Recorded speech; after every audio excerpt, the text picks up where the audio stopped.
మీ body, మీ అమ్మాయిలు, మీ body, మీరు పెళ్లి కాలేదు, మీ బాడీ ఉంది. మీ బాడీని ఎవరు చూస్తారండి?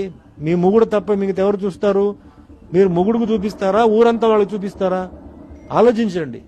Your virginity is only for your husband, not for everybody.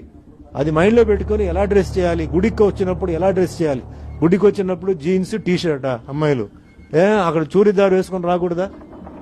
So dressing sense, బయటికి వెళ్ళినప్పుడు ఎట్లా, పెళ్లికి వెళ్ళినప్పుడు ఎలా, మీరు పబ్ క్లబ్కి వెళ్తారు అప్పుడు ఎలా, ఇంట్లో ఉన్నప్పుడు ఎలా, తల్లిదండ్రుల ముందు ఎలా, మీ ఇష్టం. అది మీకుంటే మీరు చెయ్యండి, మీరు చేయకపోతే ఇదే సేమ్ ఇలాగ జరుగుతూనే ఉంటుంది. ఎవరిని నేను బ్లేమ్ చేయను. మగవాళ్ళు ఉన్నారంటే మీరు అట్రాక్ట్ చేస్తున్నారు, డిస్ట్రాక్ట్ చేసి మీరు అట్రాక్ట్ చేస్తున్నారంటే వాళ్ళు చేస్తారు. మరి ఏజ్ అలాగే ఉంది. బట్ అట్ సేమ్ టైం మహిళలు కూడా నేను ఒకటే చెప్తున్నాను, ఇది భారతదేశం కాబట్టి ఇక్కడ డ్రెస్సింగ్ ఒక లెవెల్గా మీరు చూడండి. మీ ఇంట్లో మీరు ఎలా కావాలో ఉండండి.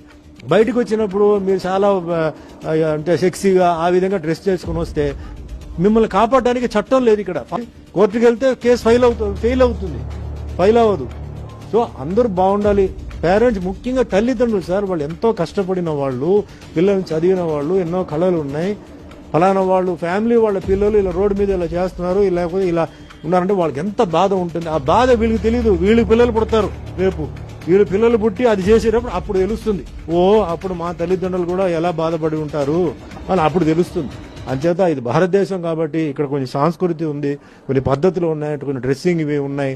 కాబట్టి అది కొంచెం ఫాలో చేస్తూ, ఇది మన దేశం, మనం కాపాడాలి, అందరూ హ్యాపీగా ఉన్నాం. మీకు తెలుసు భారతదేశం బార్డర్లో ఏం జరుగుతుందని.